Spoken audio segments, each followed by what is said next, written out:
नमस्कार, आप देख रहे हैं वीके न्यूज। मैं हूं सुनील राउत। छत्तीसगढ़, मध्य प्रदेश और राजस्थान को मुख्यमंत्री मिल गए हैं, लेकिन मुख्यमंत्री के चेहरों का जब ऐलान हुआ तो वैसा ही पूरा देश चौंक गया जैसा नतीजों के दिन चौंका था। नतीजों में भी जैसे उम्मीद नहीं थी कि इस तरह के नतीजे आएंगे, वैसे इन चेहरों पर भी देश को उम्मीद नहीं थी कि मध्य प्रदेश, छत्तीसगढ़ और राजस्थान में इस तरह के चेहरे मिल सकते हैं। छत्तीसगढ़ में जहां पर आदिवासी मुख्यमंत्री भारतीय जनता पार्टी ने चुना, तो मध्य प्रदेश में एक यादव को मुख्यमंत्री बनाया और राजस्थान में एक ब्राह्मण चेहरे के सर पर मुख्यमंत्री का ताज रखकर सबको चौंका दिया। अब सवाल यही उठ रहा है, देश भर में इसी पर चर्चा है कि छत्तीसगढ़ में आदिवासी, मध्य प्रदेश में ओबीसी यादव, तो फिर राजस्थान में एक ब्राह्मण को चेहरा भारतीय जनता पार्टी ने क्यों चुना? तो भारतीय जनता पार्टी की इसके पीछे क्या रणनीति है, क्यों इस पर उन्होंने ये फैसला लिया और क्यों चौंकाया? दरअसल ये सवाल इसलिए भी क्योंकि अभी अगर आप मौजूदा वक्त में देखेंगे तो किसी भी राज्य में ब्राह्मण कोई मुख्यमंत्री नहीं है। और राजस्थान की अगर हम बात करें तो 33 सालों से इस प्रदेश को कोई ब्राह्मण मुख्यमंत्री नहीं मिला है। 33 साल पहले अगर मैं यहाँ की बात करूँ तो 1990 में हरिदेव जोशी जो थे वो आखिरी ब्राह्मण मुख्यमंत्री राजस्थान के थे। उसके बाद राजस्थान को कोई ब्राह्मण मुख्यमंत्री नहीं मिला। तो 33 साल बाद भारतीय जनता पार्टी ने आखिर एक ब्राह्मण चेहरे भजनलाल शर्मा के नाम पर राजस्थान में मुहर क्यों लगाई? कल की तस्वीरें अगर आपने शपथ ग्रहण की देखी हो तो जब पर्ची वसुंधरा राजे के हाथ में थमाई गई थी और उस पर्ची को जब वसुंधरा ने खोला तो वो जिस अंदाज में चौंकी, पूरा देश उसी अंदाज में चौंका है कि आखिर भजनलाल शर्मा जो पहली बार के विधायक राजस्थान के, उन्हें मुख्यमंत्री भारतीय जनता पार्टी ने क्यों बनाया?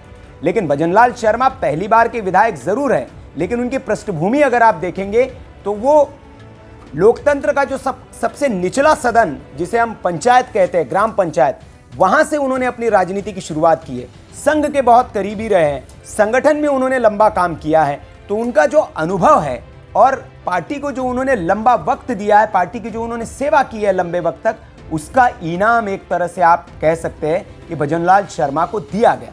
लेकिन सवाल वही कि आदिवासी, ओबीसी, पिछड़ा वर्ग से आने वाले यादव समाज से एक मुख्यमंत्री और तीसरा ब्राह्मण क्यों? तो और ये उत्तर भारत अगर हम बात करें तो अभी राजस्थान पहला राज्य ऐसा हो गया है जहां पर कोई ब्राह्मण मुख्यमंत्री होगा। वैसे तो पूरे देश की अगर बात करें तो ब्राह्मण कहा तो जाता है कि वो सत्ता चलाने में उनकी अहम भूमिका होती है, लेकिन पिछले कुछ दिनों से अगर हम देखें, पिछले कुछ सालों में अगर हम देखें तो सत्ता से उनका काफ़ी दुराव सा हो गया और एक तरह से उनको दूर करने की कोशिश की गई है। और शायद भारतीय जनता पार्टी को ये लगा, क्योंकि जिस तरह से छत्तीसगढ़ में आदिवासी मुख्यमंत्री का ऐलान हुआ और उसके बाद मध्य प्रदेश में एक यादव चेहरे को भारतीय जनता पार्टी ने मुख्यमंत्री बनाया, तो उसके बाद ट्विटर, सोशल मीडिया का जो सबसे सबल प्लेटफॉर्म है जहां पर लोग अपनी आवाज़ बुलंद करते हैं, तो वहां पर यह प्रश्न उठा था कि ब्राह्मणों को दरकिनार क्यों किया जा रहा है और ब्राह्मण चेहरे को भारतीय जनता पार्टी कब न्याय देगी, ब्राह्मणों को कब न्याय देगी? तो शायद हो सकता है कि वो जो एक गुस्सा फूटा था लोगों का, उसके बाद ये एक फैसला लेकर जो नाराज ब्राह्मण वर्ग था उनको भी भारतीय जनता पार्टी ने साधने की कोशिश करी। अगर हम बात करें कि ये ब्राह्मण चेहरा राजस्थान में बनाया गया, इसका फायदा क्या होगा? राजस्थान में कितने ब्राह्मण हैं? तो ब्राह्मणों की अगर बात करें तो 10 से 12% वोट जो है वो राजस्थान में 8% टोटल जो है वो ब्राह्मणों के वोट हैं। और पूरे यूपी की अगर हम बात करें, इसको देशव्यापी अगर फैसले में हम बात करें तो 10 से 12% ब्राह्मण वोटर जो है वो उत्तर प्रदेश में बताए जाते हैं। हिमाचल प्रदेश जो है वहाँ पर 18% के आसपास ब्राह्मण है। मध्य प्रदेश जहाँ पर अभी चुनाव हुए तो वहाँ पर 6% ब्राह्मण है और बिहार में 4% आबादी जो है वो ब्राह्मणों की बताई जाती है। तो ब्राह्मण वोटर की अगर हम राजस्थान में बात करें तो वो जितना वोटर है, तादाद तो कम है लेकिन उससे ज़्यादा प्रभावी होकर वोट देता है। और भारतीय जनता पार्टी का एक तरह से ब्राह्मण वोट जो है वो एक काडर वोट माना जाता है और कहा जाता है कि वो बीजेपी को ही वोट करता है।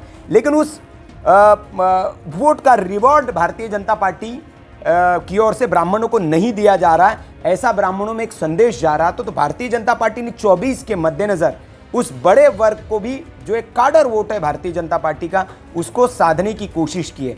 जहां एक आदिवासी मुख्यमंत्री बनाकर आदिवासियों को साधने की कोशिश की, यादव मुख्यमंत्री बनाकर उत्तर प्रदेश और बिहार में जो यादव है और पूरे देश की जो यादव आबादी है उसको साधने की कोशिश की, तो एक फॉरवर्ड वर्क से, ब्राह्मण से चेहरे को एक बनाकर एक बड़ा यहां पर भारतीय जनता पार्टी ने संदेश देने की कोशिश की। अब भजनलाल ही क्यों, तो इसका सवाल, इस सवाल का जवाब ये है कि क्या ब्राह्मण कार्ड की वजह से, तो बिल्कुल ऐसा नहीं है। अगर भजनलाल शर्मा की अगर हम बात करें तो जैसे मैंने बताया संगठन के लिए वो काफ़ी काम करते रहे हैं। वो राजस्थान से चुनाव से पहले अगर आप देखेंगे तो मंचों की जिम्मेदारी इनके पास ही होती थी। जब भी मंच पर आप देखेंगे तो भजनलाल शर्मा आपको ज़रूर मंच संभालते हुए नजर आ जाएंगे। कोई अध्यक्ष हो तो भी मंच वही संभालते थे, राज्य में नेताओं को बुलाते थे तो तब भी भजनलाल शर्मा ही मंच पर होते थे। और जब कोरोना के दौरान कांग्रेस की पोल खोल जो की थी उस दौरान भजनलाल शर्मा की बड़ी भूमिका थी। एग्रेसिव मोड में उन्होंने कांग्रेस की कोरोना के दौरान पोल खोल एक कार्यक्रम चलाया था राजस्थान में, तो अशोक गहलोत सरकार के खिलाफ, उसमें उनकी बड़ी भूमिका रही और तभी से लाइमलाइट में आए थे भजनलाल शर्मा और अमित शाह की वो पसंद माने जाते हैं।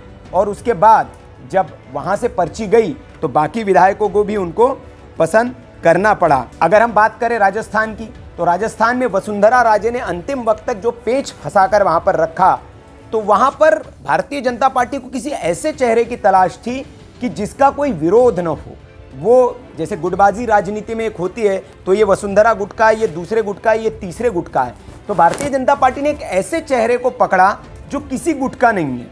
और जब आप शपथ ग्रहण के दौरान की तस्वीरें अगर आप देखेंगे तो भजनलाल शर्मा एक चौथी पंक्ति में पीछे कहीं कोने में खड़े हुए नजर आ रहे हैं। वहां से उठा के भारतीय जनता पार्टी ने एक व्यक्ति को मुख्यमंत्री बनाया। मध्य प्रदेश में भी ऐसा ही हुआ, वो तीसरी पंक्ति में मोहन यादव खड़े हुए थे। तो भारतीय जनता पार्टी ने इसीलिए किरोड़ीलाल मीणा ने उनके नाम का प्रस्ताव किया, बाकी जो लोग थे, तो एक ऐसा निर्विवाद नाम भारतीय जनता पार्टी ने भजनलाल शर्मा के तौर पर वहां लिया जो किसी पर जिसको आपत्ति नहीं हुई। चौंक तो गए सब, लेकिन इस पर किसी ने आपत्ति नहीं की। और ये जो नई टीम बनी है, अब ये 2024 से पहले भारतीय जनता पार्टी की एक नई टीम है जो जातिगत समीकरण को साधते हुए मैदान में उतरी है। और ब्राह्मण जो है वो राजस्थान में वैसे ही निर्विवाद होते हैं, तो उनका दूसरी जातियां विरोध नहीं करती है। अगर राजपूत चेहरे को वहाँ सीएम बना दिया जाता राजस्थान में, ये भी अगर आप नोट करेंगे, तो जाट जो है वो राजपूतों के खिलाफ रहते हैं। राजस्थान की राजनीति का ये है कि जाट वर्सेस राजपूत वहाँ चलते रहता है। तो ये ब्राह्मण निर्विवाद चेहरे को भारतीय जनता पार्टी ने मुख्यमंत्री बनाकर एक बड़ा संदेश देने की कोशिश की है। और दूसरा, वहाँ पर एक दलित को उप मुख्यमंत्री बनाया और राजपूत चेहरे को एक उप मुख्यमंत्री बनाया, दिया कुमारी को। और दलित को इसलिए क्योंकि वो कांग्रेस का वोट बैंक है, कांग्रेस को वोट देते आ रहे, मीणा समुदाय वहाँ बहुत बड़ी तादाद में, तो उनको चोट करनी थी, इसलिए वहाँ पर एक दलित चेहरे को उप मुख्यमंत्री बनाकर भारतीय जनता पार्टी ने एक बड़ा वहाँ पर गेम करने की कोशिश की है। अगर हम बात करें भजनलाल शर्मा के मुख्यमंत्री चुने जाने की, तो एक और बड़ी वजह है 2024 के चुनाव में राम मंदिर का मुद्दा जो है वो बहुत प्रभावी रहने वाला है। और राम मंदिर और ब्राह्मण, इन दो मुद्दों को आपस में जोड़कर ब्राह्मण चेहरा, और चूंकि जाहिर सी बात है कि ये जो चेहरे बनाए गए हैं, इन चेहरों को 2024 की जो चुनावी रैलियां होगी उसमें भारतीय जनता पार्टी के नेता और ख़ास तौर पर प्रधानमंत्री मंच से ये ज़रूर बोलते हुए आपको मिलेंगे कि हमने जो जातिगत जनगणना की एक बात की जा रही थी, जिसकी जितनी हिस्सेदारी उसकी उतनी भागीदारी, तो उसको सिर्फ बोला नहीं, हमने करके दिखाया और हर वर्ग को साधने की कोशिश की है, चाहे आदिवासी हो, दलित हो, राजपूत हो, ब्राह्मण हो। वैसे तो जातियाँ बहुत है, लेकिन जातिगत एक जो समन्वय बिठाने की कोशिश, हालांकि भारतीय जनता पार्टी के पास अभी एक और मौका है, केंद्रीय कैबिनेट का जब विस्तार होगा अभी बहुत कम समय के लिए, क्योंकि कई केंद्रीय मंत्रियों ने इस्तीफे दिए हैं, तो उसमें भी ये जातिगत संतुलन अपने को देखने को मिलेगा। लेकिन बड़ी वजह यह है जो मैंने बताने की कोशिश की कि राजस्थान में अगर ब्राह्मण चेहरे को चुना है तो उसके पीछे भारतीय जनता पार्टी की स्ट्रेटेजी यही है कि 2024 के चुनाव में जो एक ब्राह्मण वर्ग खास तौर पर एक ये होते जा रहा था कि हम एक तो काडर वोट बैंक है भारतीय जनता पार्टी का और हमें वो न्याय नहीं मिल रहा है, जिस तरह से ट्विटर पर ट्रेंड चला, तो उसके बाद एक तरह से संतुलित करने की भारतीय जनता पार्टी ने कोशिश की है।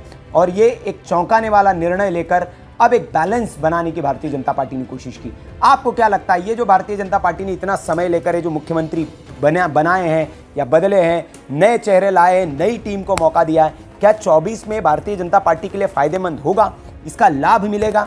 आप कमेंट बॉक्स में अपनी प्रतिक्रिया हमें जरूर दें। वीडियो अच्छा लगा हो तो लाइक करें, शेयर करें और ऐसी खबरों के लिए आप देखते रहिए वीके न्यूज़। नमस्कार। वीके न्यूज़, राष्ट्र के नाम।